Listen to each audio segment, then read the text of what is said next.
a very famous person from the Washington Post say, "Rachel, please no more porpoise penises on the homepage."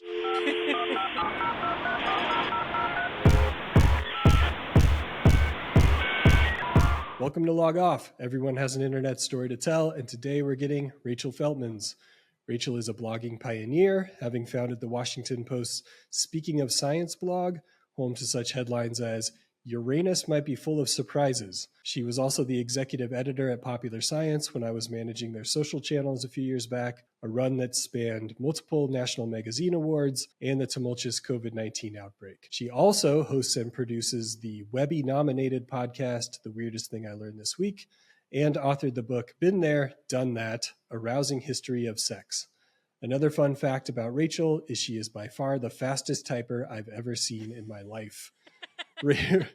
Rachel, let's start this podcast the way we always do at the beginning. What is your earliest internet memory? Well, thanks for having me, and also for making me sound so impressive. I need to write everything you just said down on a Post-it note and keep it on my desk. Yeah, also, I don't think anyone's ever called me a blogging pioneer. I feel like I got into it when it was the heydays of blogging were about to crash. So I guess it's all relative. I'm like I'm a young millennial and also on the tail end of the blogging pioneer days. Well, you broke ground at the Washington Post. I feel like that was breaking some new ground. That's true. Right? At the Washington Post, I was a blogging pioneer. Yeah, so my first internet memory, I love this question. And the thing that I think is literally my first memory of the internet is that I remember being at some kind of science museum, and I must have been very little because we didn't have internet in our house yet, and we were pretty early adopters, I would say. And this science museum had a kiosk set up where it was like, this is connected to a science museum in France right now. You can chat live with the science museum in France. And maybe we were in Baltimore. I know it wasn't the Franklin Institute in Philly. I grew up near Philly and I was at the Franklin Institute like every day. So I would remember if it was there. But yeah, so this was probably like 1995, 96 when I was 3 or 4. And it was just this brief window when a kid's science museum could get the internet, but that was still like a really magical thing. And yeah, I remember my parents explaining it to me like in the context of like intranets. Like they were like, yeah, you know, computers have been able to talk to each other for a while. This is just, you know, they can now talk farther. And little did we know that soon I would be a little internet gremlin using the family computer to get up to no good. When you finally got that computer in your house, what kind of stuff were you consuming or looking at?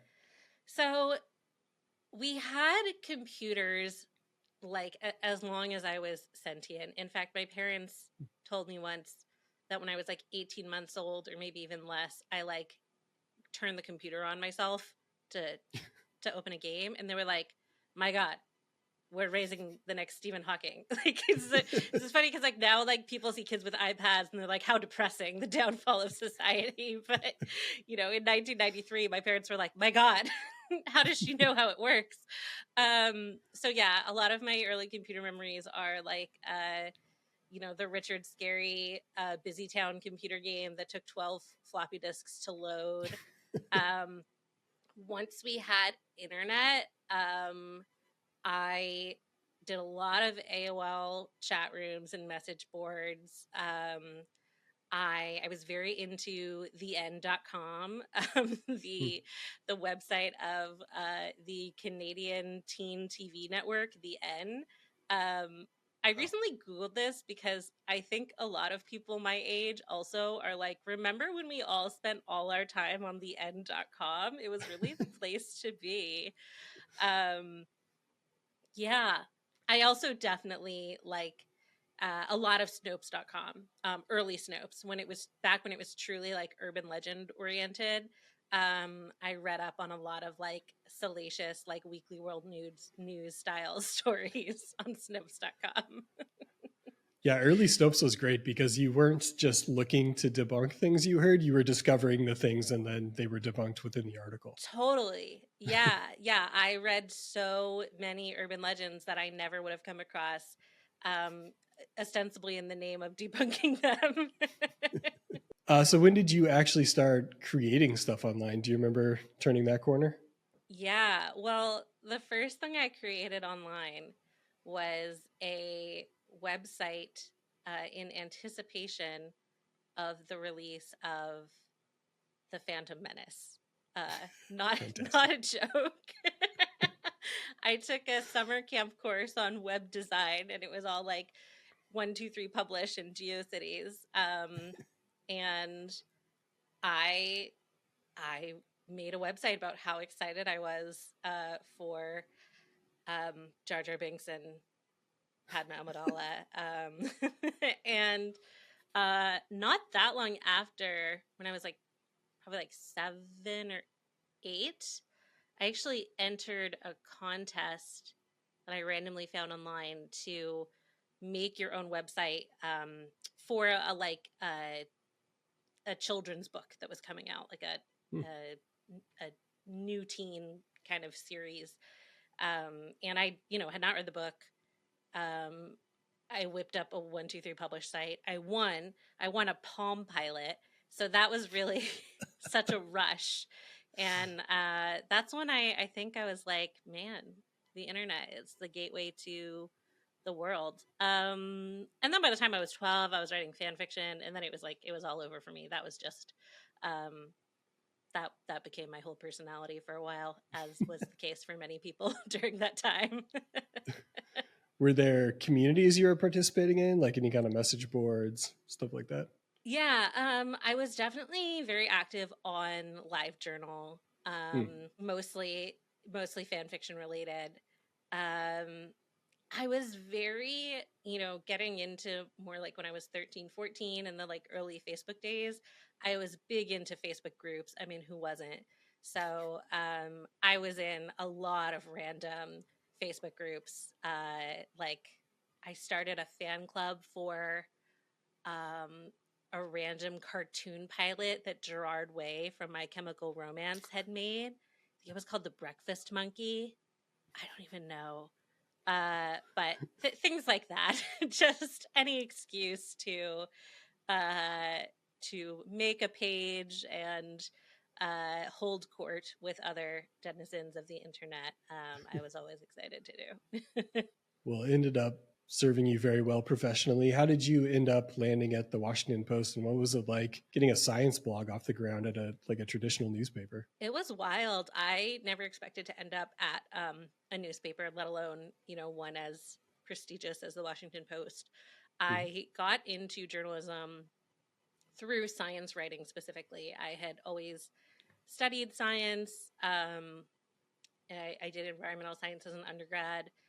And then just somewhere along the way, it occurred to me that a bunch of the books I was reading and like articles I was reading were written by people who had specifically sought out to become science writers and science journalists. And it wasn't just like something that happened accidentally to some scientists who were good at writing. Um, and I was like, cool. I think I had always loved writing and loved the idea of being a writer, and didn't really believe that I was like good enough to do it professionally. And I loved science, and I was really good at sort of explaining science to people. So I think that sort of, as much as science writing did definitely make sense to me and appeal to me, it also sort of um, gave me this. Gave me the like excuse I needed to believe that I was capable of being a professional writer. Um, and yeah, I was like super digitally oriented, very, did a lot of self directed study at my weird little liberal arts college, and then went to journalism school, and was very really assumed I would be in digital journalism. This was 2012, so it was like really a great time to be a digital journalist, believe it or not. Um, But then a few months out of grad school, I was working at Quartz, where I had interned back when they were like a 10-person startup. And somebody from WAPO heard me on Marketplace talking about like the scientifically optimized time of day to drink your coffee. They were like, Jeff Bezos wants us to have a science blog. You should throw your hat in the ring. And after a very intense interview process, much to my surprise, I started the science blog at the Washington Post. And that was, extremely exciting, extremely intimidating. It was a really interesting couple of years. I learned a lot. And also, the kinds of like roadblocks and hurdles you face at a big storied institution like that are really unique and ridiculous in their own way. And I think, I got to do some really great reporting and learn from like these award winning, reporters and journalists. And that was incredible. Having stuff end up on the front page of the Washington Post on paper was incredible. But, it also was like, it was definitely a weird and not always positive experience to have been brought in as like the breath of fresh air and being like, feeling like my whole value was like being really young and writing really fast and like understanding how the internet worked. So it was a really cool gig, and I am really proud of the stuff that I did there. But it was definitely unusual to be like the digital person on the health and science team. There was definitely that. It was sort of the tail end of when there was really a tension between like what is journalism and what is blogging or writing for online. And I think I was really one of the people who were saying, it can be both. It can be good journalism that's also like quippy and made for people to click on and read online. And that led to some really hilarious hijinks and conversations. And, for example, being at like an awards dinner and having a very famous person from the Washington Post say, Rachel, please no more porpoise penises on the homepage. Things like that would just happen to me, and that was my life. Yeah, by design, blogs just crank out so much more content than like a typical print or even like the front page of a website. At your peak, how much content were you producing? I wrote, I would say anywhere from 1 to 5 pieces a day. Definitely varied a lot. And I didn't have really a quota. I mean, maybe if I had been slow, someone would have given me one, but I was definitely the person making that churn happen. So yeah, most days I was writing 2 or 3, you know, lightly reported or like smartly aggregated blog posts. But, in retrospect, I did a lot of, picking up the phone and actually interviewing people, and I would just turn stuff around within a couple of hours, which again, these days, the Washington Post is very digitally oriented, and there are a lot of reporters there who, work on really tight deadlines. But at the time, it was still very much like people would like go for coffee with a source and disappear for 4 hours, which can be important journalism, but can also just be a 4-hour coffee. And I was over there like, they will throw me out if I don't write 5 blogs today. Again, not true, but that's how I felt. I mean, you definitely turn around copy faster than anyone I've ever worked with. I mentioned that in the opening, but did you do anything to develop that skill, or is that just like a very practical superpower? Writing fan fiction, to be honest. No. I mean, I think I had this awesome middle school like lit and English teacher, Wes Gerald, who had us do like timed essay writing uh assignments in class, where it was really just focused on like learning to construct and execute a like vaguely cohesive argument with the very small amount of time he gave you. And I honestly think that really sort of set my baseline for sort of like how I execute a piece of writing. I'm definitely capable of taking forever to write something, but when I like have the information available and there's a deadline, I can write really fast. I think I'm very fortunate in that I my stream of consciousness is like relatively um, articulate. So when I write fast, it's because I'm basically just writing as fast as I'm thinking. But truly, the years I spent writing like 5 pieces of fan fiction a night did not hurt. So that's my advice for That's folks looking to get into the game. it's all repetition. So the first time you and I met, you were interviewing me in a Park Avenue conference room for a job at Popular Science, which I got. So thank you. Yeah, I was like, this guy is great. That was a very easy interview feedback for me. I was nervous about being brought in to give feedback on that role, and I was like, obviously it's Ryan. So Well, that's good to thank know you for because I was that. nervous as hell. So thank you.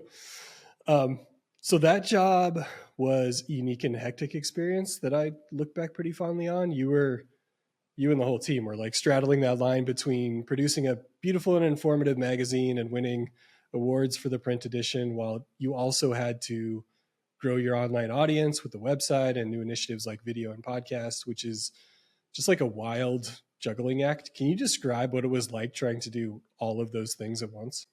Yeah, it's wild to think about it now. At the time, I was like, this is fine. This is normal. But I left full-time work because I was really burned out, and now I'm like, yeah, it makes sense that I was really burned out. Um, it was um, a lot of triaging in terms of not that we were like literally always putting out fires, like the pop sci team worked beautifully, even though we were really scrappy. But in the roles I had, where I was producing stuff and editing stuff, and also in this sort of like editorial leadership role, um, there were just sort of always not just so many different tasks to do, but so many different kinds of tasks. So I definitely kind of like thrive in chaos as someone with really bad ADHD. Um, so I think for me, it was really exciting and rewarding to have not just every day be different, but like from hour to hour, really have to make um, like really quick decisions about what I was prioritizing and sort of like what mode I was going to force my brain to get into. Um, but yeah, definitely really exhausting. And I sought that out specifically because at the Washington Post, my job was just blogging. And it was great. It was a really awesome job. I was very, I was very fortunate to have that job.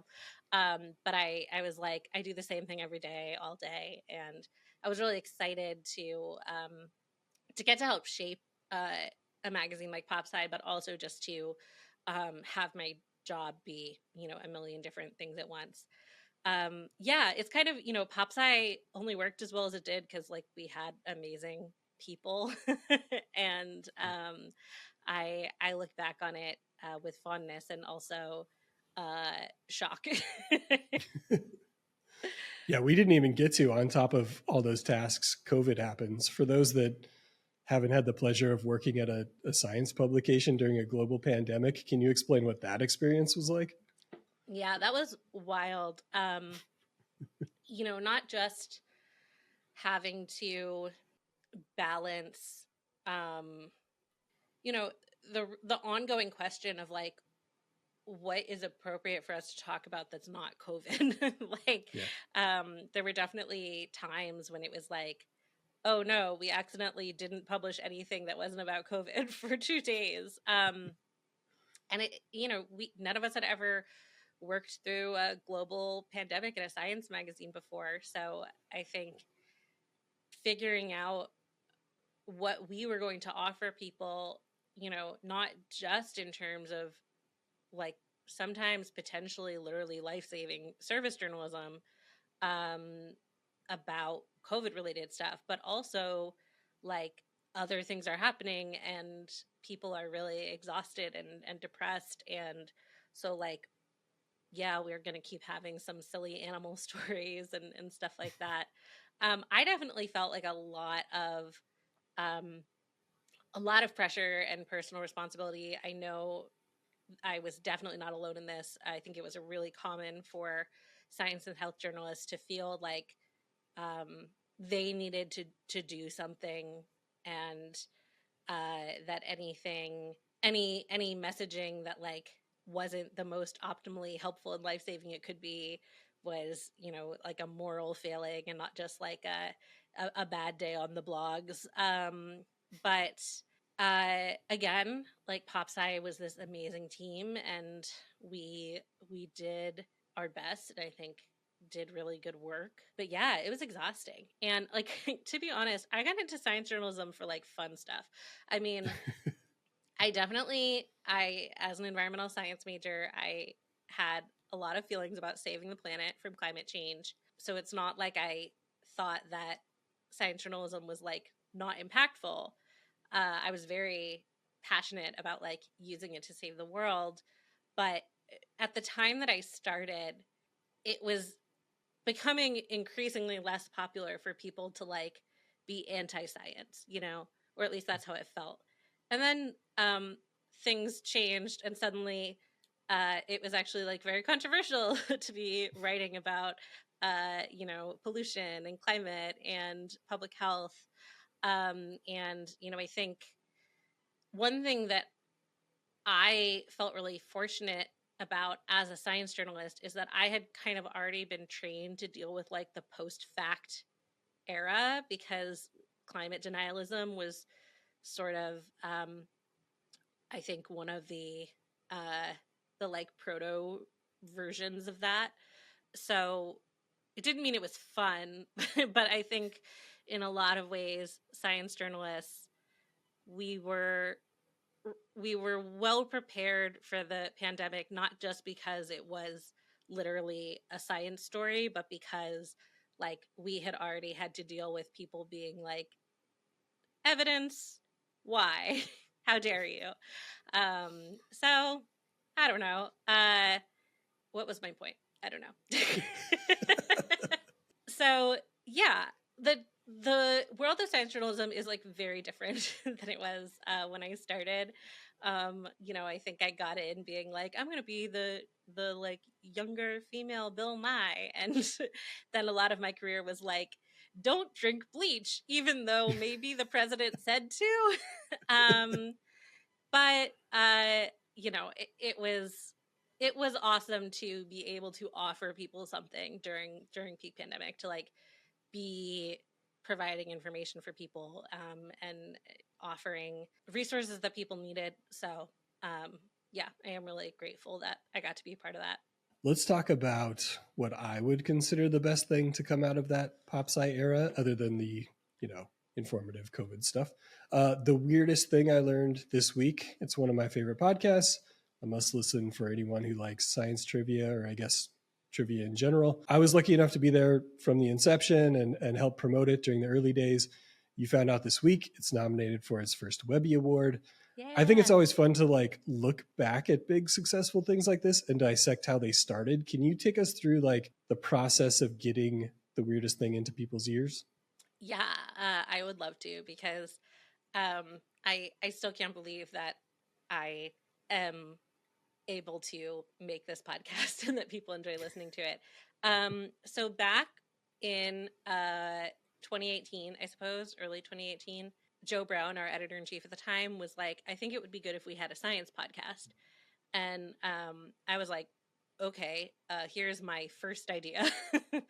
And in retrospect, it was definitely, I hadn't listened to the podcast No Such Thing as a Fish, but I think someone must have described it to me at some point. Awesome podcast. We've had one of the hosts on the show.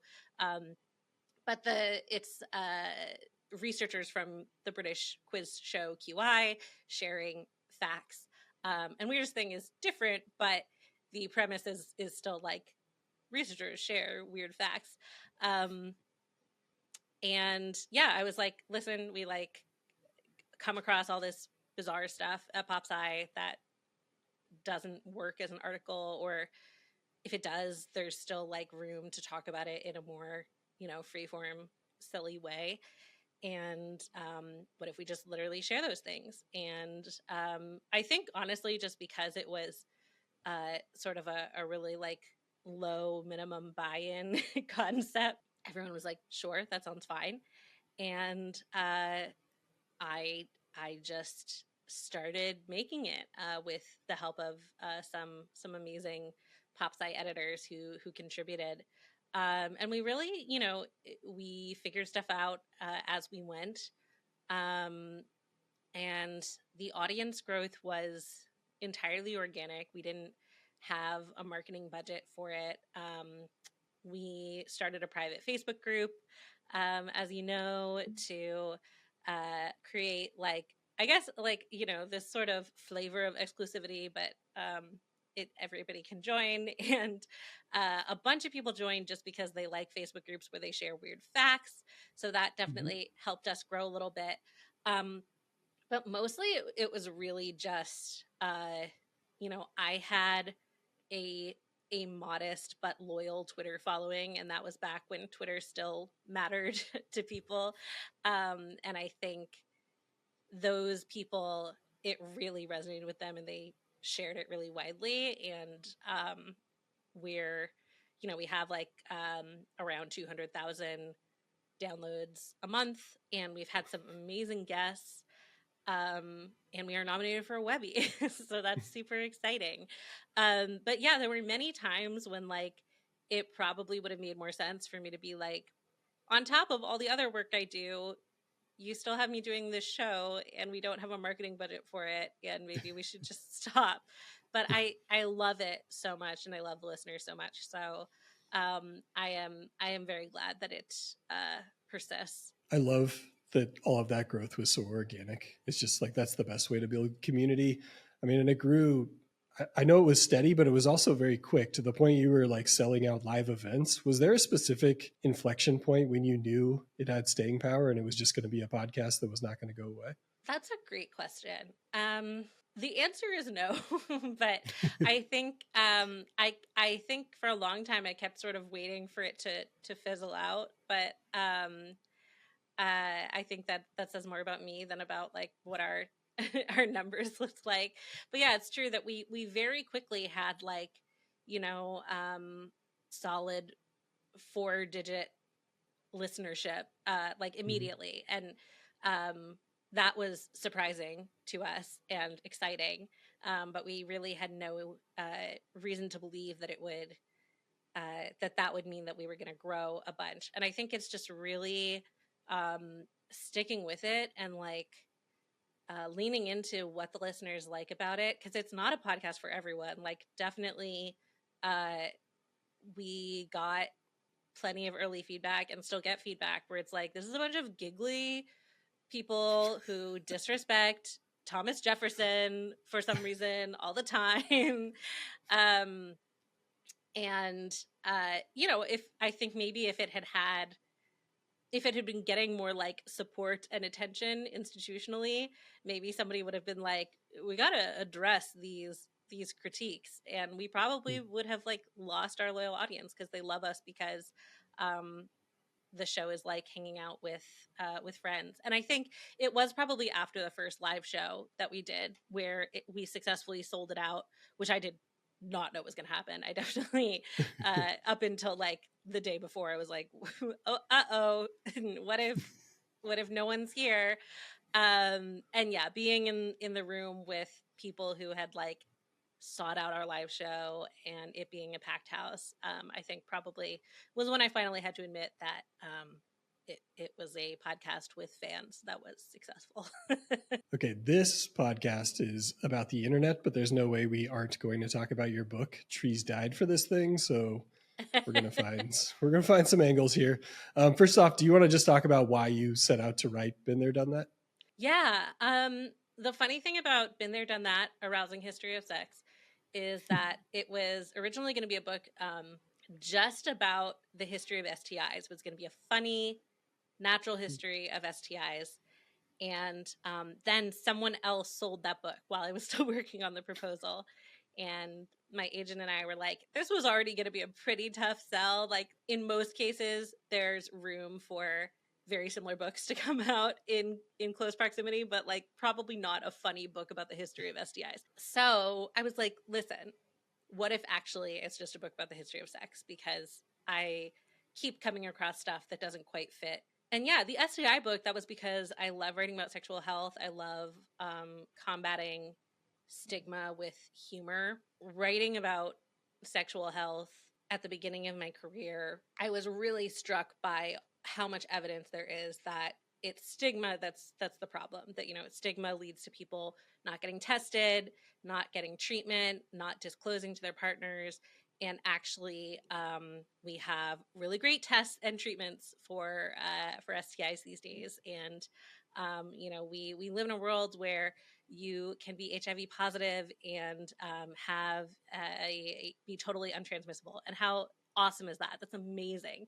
And the fact that there's still so much stigma around talking about and disclosing STIs, and that really fuels sort of ongoing public health issues, like really resonated with me. And as you mentioned earlier, I was known for headlines like "Uranus is full of surprises" at the Washington Post, and I also wrote a bunch of stuff like "You definitely have herpes, and that's totally okay." Yeah, really just I really enjoyed being funny in a way that didn't that wasn't hurtful to anyone, but that sort of made people loosen up a little bit and maybe feel more comfortable reading about a subject that was tough for them. And so I wrote a book like that about the whole history of sex. It's a very, very shallow overview of a very long, long historical scope. I remember when you went on book leave, it actually didn't seem like you were gone that long. How many weeks was it? So COVID messed up my book leave. Actually, I was supposed Oh, to take a month of full book leave, and then instead I took 4 non-consecutive weeks off at a later date, because basically I was supposed to take my book leave, I think, February 2020. And I was like, I don't think we have a lot going on. I think probably, and in retrospect, that it would have been very weird if yeah. I had finished my book leave in mid-March 2020. Yeah, so I ended up really not taking any time off. I would not recommend that if you're going to write a book. I highly recommend not also having a full-time job. I wrote a lot on weekends. At the end, when I was kind of in crunch time, I would be up first thing in the morning writing, and then do my work for PopSci, and then continue writing into the evening. But that was only like a month maybe that I was in that kind of like do or die mindset. I would say for most of the time I was writing the book, it was like, oh, you know, I'll tackle some chapters on Saturday. And I sort of pretended it was all very casual, even though it was definitely too much work to be doing. So you weren't like surrounded by reference books in a mahogany library or locked away in a remote room or anything like that. It was just Alas, I was cranking not. where you could. Yeah. Yeah. I was just grabbing the time I could. There was, before the pandemic started, there was one opportunity I had where I just took, like, on a summer Friday, I went to the New York Academy of Medicine's library, which you can reserve time in as a random citizen. And I like got a bunch of books from their historical collection called up, including ones where I was like, I can't believe you just handed this to me. This is like from the 1500s and it's disintegrating.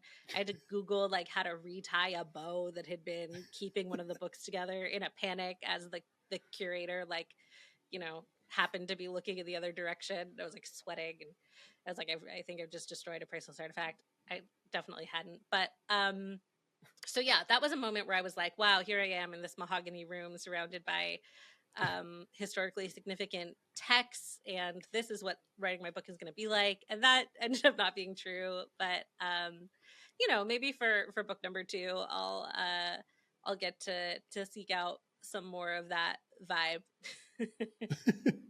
Do you have a favorite story or anecdote you picked up while researching and writing the book? The passage I tend to share at readings is this story where there's like a lot of hearsay about what actually happened, but I like weave that into how I write about it. But basically, the guy who invented the first injectable ED treatment demonstrated it on stage at a urology conference in Las Vegas, allegedly. And that's a very fun passage. It really gets people, really gets people going. It's hard to pick one fact that's my favorite. I really like I had a passage on black swans because they have been known to form thruples that are like really stable. And I tied it into this story about a couple of black swans who had a relationship with this goose named Thomas. There's a great story, a real goose named Thomas, a gay icon. And that was like very heartwarming to me. There were definitely some like, I was like, not to anthropomorphize, but I am going to cry over this gay goose and his boyfriend's girlfriend and all of their children. So yeah, that was fun. You mentioned readings. What was the book promotion process like? I imagine in the digital age, it's a little bit different than like just excerpts and talk shows. Yeah, I took a week off from work at PopSci and then kind of embarrassingly had like very little actual book promo to do. But publishing is hard, man. And like you said, in this era, and particularly at that moment in time, because my book came out in 2022, everything was pretty much digital. So I did a couple of like bookstore events digitally, which were fun but weird. I think now a lot of places have really got that down to a science, but this was still sort of we're just going to do the same thing we would do at a bookstore event, except you're on Zoom, which was always sort of a little weird. I would be like, am I talking to 5 people? I don't know. I got to do a couple of in-person events, one at the Strand, which was incredible. And then one at my local favorite bookstore, Word, in Jersey City, which was much smaller than the Strand, but honestly was like way more fun. So yeah, it was a real mix of like me hustling to get on various podcasts and sort of uh, digitized versions of like what I think a standard book publicity tour is supposed to look like. Um, I I learned a lot. I think if and when I read another book, I will have like probably an obnoxious number of thoughts for my my publicist about about what we should do. Um, but yeah, I did have some fun events. So we have covered a lot of mediums here: blogs, websites, magazines, books, podcasts. There's not a lot you haven't done. So I should probably ask like what you're working on now and what might be next for Rachel. Yeah. So in addition to the weirdest thing I learned this week, which is up for Webby that people should vote for, We'll put a and what link if in the we description. beat Radiolab? Imagine. I would love it. I would simply perish with joy. Um, but In addition to that, I am very soon going to officially be hosting Scientific American's podcast, Science Quickly. Oh, great. You'll start to see me in that feed occasionally, but we're working on some really cool stuff over there. So I think in May things will get pretty exciting. But yeah, I also, I'm still I'm still a freelancer. I'm still, working for myself, which has been awesome. And I am a utility player, content strategist, science communicator. So I've done media training. I'm ghostwriting a nonfiction book for the first time, which has been fascinating. Oh, cool. I have done institutional blogging and press releases. I've consulted on communications and brand identity strategy for science and tech and health related startups.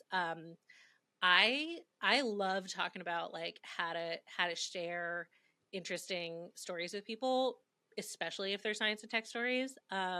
So yeah, if people are interested in getting my help with that, whether it's in audio or the written word or whatever, they should give me an email at She hi@rachelfeltman.com. she can do it all, folks. And the website, rachelfeltman.com, right? So, Yes, it's all true. right. Okay, let's get to our very dumb questions we ask everybody about the internet. I'm very First excited. up, These are great questions. okay. Well, you're not supposed to say you already know what they are. Oh, All right. oh God, I'm No, so it's sorry. fine. I have No, no I'm just idea. kidding. Well, hopefully you listen to the podcast, so you figured it out. All right. First up, tab check. Rachel, right now, Oh my God. how many tabs do you have open on your web browser of choice? All right. Because I'm not cheating, this is going to take me a minute because Good. hefty. Okay. Okay. So I am at, just making sure there's not another window somewhere. Okay. Yeah. I'm at 63. I think I have generally gotten better about not leaving work related tabs just endlessly open. But like I said earlier, I do thrive in chaos, both analog and digital. And periodically, I will try to create or use some turnkey solution for minimizing the number of tabs you have open. And it's terrible. I want all of them to be right there where I've left them. I use Notion for some stuff, and when I'm writing fiction or a manuscript length project, I use Scrivener, which is kind of it existed before Notion, and it's kind of a desktop application that does a lot of the same sort of nested document stuff that Notion does. Very designed for collating research and putting stuff together. And those are the only, if it's a specific project and I'm I am putting all of the links in in the subfolder of this, that's the only way I'm able to make myself close tabs. That, and when my computer literally is screaming and asking me to put it out of its misery. But Sometimes it just gives up. All right, let's get into some of our other favorite questions about the good and bad parts of the internet, starting with the good. When you open your social media apps, what are the algorithms feeding you right now? Yeah. Listen, I guess, I'm somewhat, I guess, it's not that I find this to be a big consolation, but the Instagram algorithm, tamping down political content has definitely not worked for me. I definitely have a lot of radical shit in my feed because I think I've just brute forced, so much free Palestine content that Instagram is we can't stop her. So there's that, which is important but tough. And then, honestly, Instagram is often very confused by me. I am I am a fat woman. I use that word neutrally. Not interested in weight loss. In fact, in active eating disorder recovery. And Instagram's like, so we see that you are fat. So perhaps you want these weird ads for weight loss, or like a very thin woman saying, "My stretch marks make me beautiful." And I'm like, Yeah. it's not really what I'm looking for Instagram, but I get it. Algorithms are actually pretty stupid. That, and then it's just all Dropout TV. I don't know if you're into Dropout, but it's the former College Humor folks who are mostly known for Dimension 20, which is the RPG show, which I was tangentially aware of for a long time and recently became wholeheartedly obsessed with. Um, Mostly because I think Instagram, and before this TikTok, were serving me so many clips of both Dimension 20, the tabletop show, and they have like improv game shows, Game Changers, and Make Some Noise. And so I still get tons of clips from that, which makes me very happy. Like, if Instagram could actually just show me random clips from various Dimension 20 shows, I would be thrilled. Your favorite accounts to follow on social media? I love Depths of Wikipedia. Annie is wonderful and has So good. been on Weirdest Thing at least once. We're trying to get her back on. And I just never get tired of Depths of Wikipedia. I think it's her love of Wikipedia, and it just sort of like archiving and the sharing of information is so earnest and genuine. Hmm. But she also really understands, camp and meme humor. So I think it's sort of just it has such a je ne sais quoi for me. And then I follow like some like pretty like, I'm sorry, every time I open Instagram now, it's something with a music clip. It'll literally be like somebody getting their like color season swatches to the new Beyonce song, and I'm like, I don't think this is what Beyonce wanted. Um let's see. Gotta say at least one other actual account. Oh, so I love my favorite clothing company is Fashion Brand Company, and their Instagram is really delightfully and very deliberately unhinged. Um, yeah, basically I only scroll through Instagram these days, and I only want content that's objectively insane. So garbage memes, and that's pretty much it. You are at least the second, I want to say the third person to mention Depths of Wiki. I think this is our 11th episode. So yeah, she's running up the numbers here. I emailed trying to get her on the show. No dice yet, but I'm going to keep trying on that one. She's a busy lady, but Mm-hmm. I'm sure she would love the show. So She's got stew to make. She's got a lot going on. What is a corner of the internet people might be surprised you're interested in? I'll have sort of little random hyperfixations at any given time. That probably would surprise people. I mean, Weirdest Thing exists because I just like Mm-hmm. consume weird facts and hold them. I started Weirdest Thing mainly because I kept having situations at work, but I would be like, coffin birth, and people would be like, "No, I don't know coffin birth." Um, so yeah, like a stone baby, obviously, and they'd be like, "What the fuck are you talking about, Rachel?" And these were other people at a science magazine, so I was like, maybe I have something here, maybe I know a lot of stuff that other people just don't bother to learn. So a lot of sort of like Wikipedia and listicle browsing, in a very passive way that sometimes leads to actual research for a Weirdest Thing fact. I also I don't know, like lately I've been I found myself like self-soothing with like YouTube videos that are like supercuts of stuff from horror movies, like basically video listicles being like the top 10 most heartbreaking twists in a horror movie. I love horror movies. I'm very susceptible to them. I'm very into like, you know, creepy pastas and stuff, but often they're like too scary. And I think something about the supercut of horror movie listicles, uh, it gives me a great it provides me great fodder for like opening tabs and being like, oh, I'll read the Wikipedia of this horror movie that's actually too scary for me to ever watch. Um, and that's a thing I love to do. I don't know why, but it is. All right. On the opposite end of the spectrum from horror, what is the last thing that made you truly laugh online?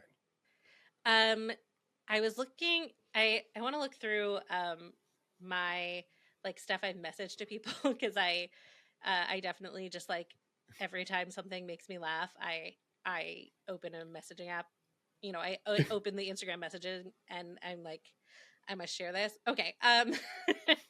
The NotCon Junior, someone who I don't follow, but they posted a video of them like talking head in front of an article, and the article is Margot Robbie set to produce the new Sims movie, and they do the entire thing in Simlish. Sul, Nutter Nita Brig turned a Margot Robbie Sprigna League. Amna Habitas Margot, Ava Bipo Mapes.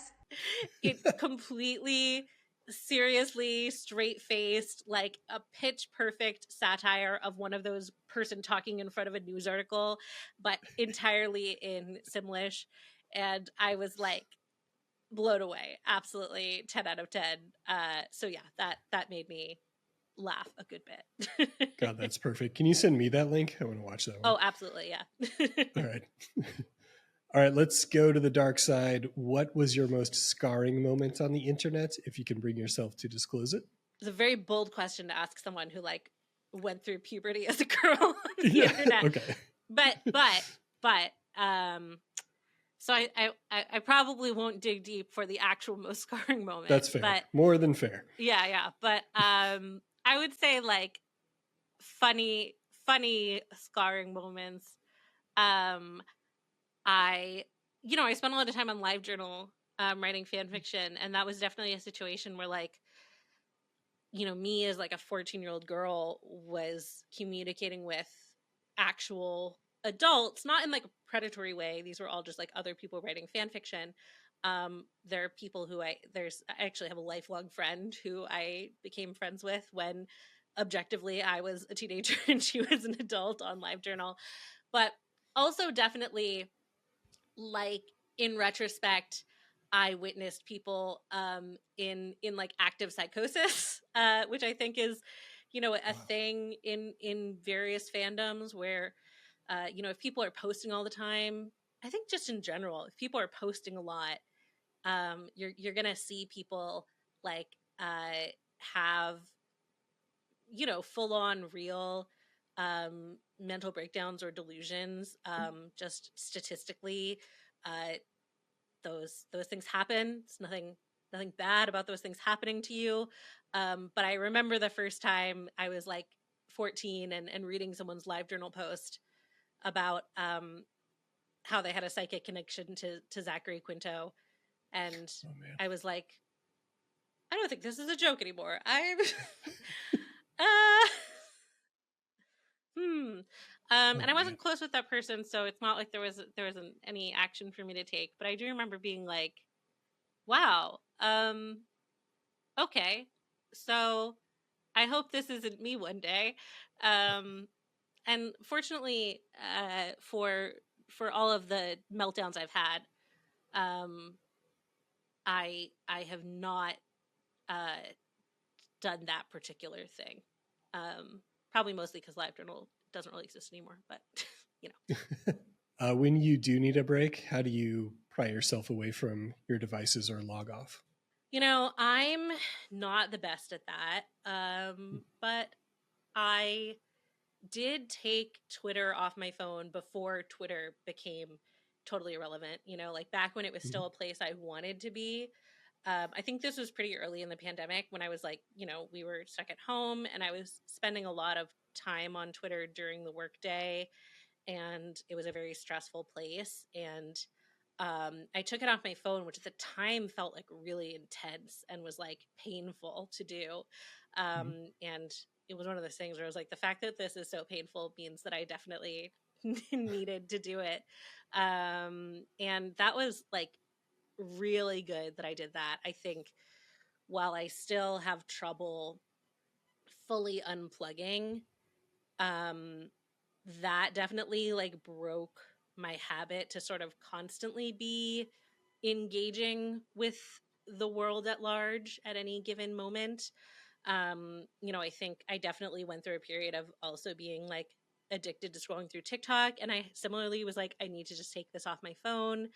Um, so I guess my advice is like, if not going cold turkey, like sort of removing the easy access of whatever app you really feel like you can't stop opening. Because for me, I'm like, social media is the internet is real life. Like it's where we connect with people. I don't think there's anything bad about wanting to talk to your friends online or consume content. But I think when it starts to feel um, really rote to be accessing one app in particular and really joyless, then like anything you can do to cut yourself off from that particular thing, I think goes a long way. Where do you think you would be without the internet?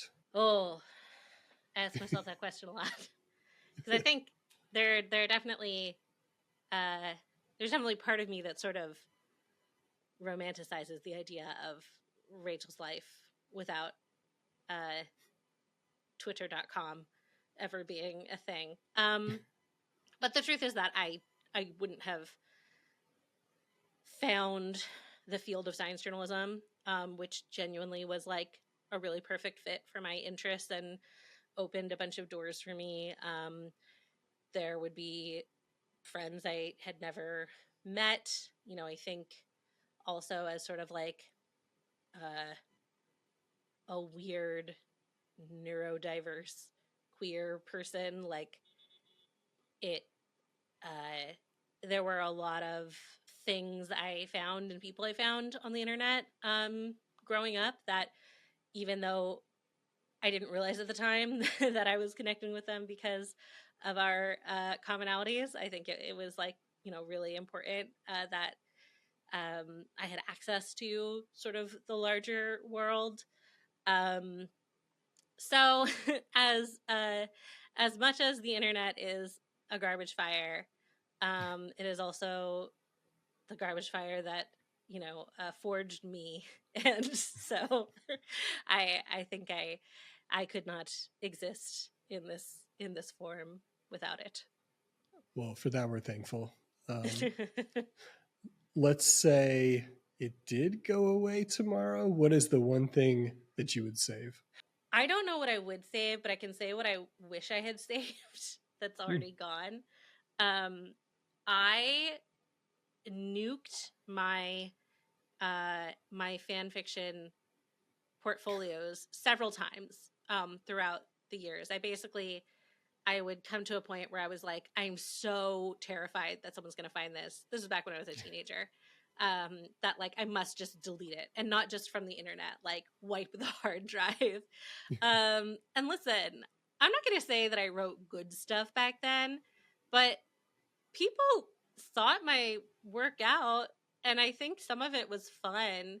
And also, I would just love to look back on it, you know, with fondness for being art that I cared about when I was 15 years old. And no, it is not on the Wayback Machine. I think I somehow managed to delete everything at exactly the right time when like the Internet Archive was just sort of getting fired up, and also LiveJournal's interface was such that like I think there may be some screenshots of like landing pages that linked to, but you know, the actual fiction is gone. And yeah, I just sort of, you know, like that episode of Schitt's Creek where Moira's like, you know, take as many nudes as you can, you'll look back on them with kinder eyes. That's how I feel about the terrible fan fiction I wrote when I was 15. So yeah, don't, you know, archive your stuff, put it on a hard drive, lock it in a vault, but don't delete it. That's perfect advice. All right. Thank you, Rachel, for this discussion, for your contributions to the internet, to science, and to journalism. This is Ryan Perry saying log off. The internet will still be there when you get back.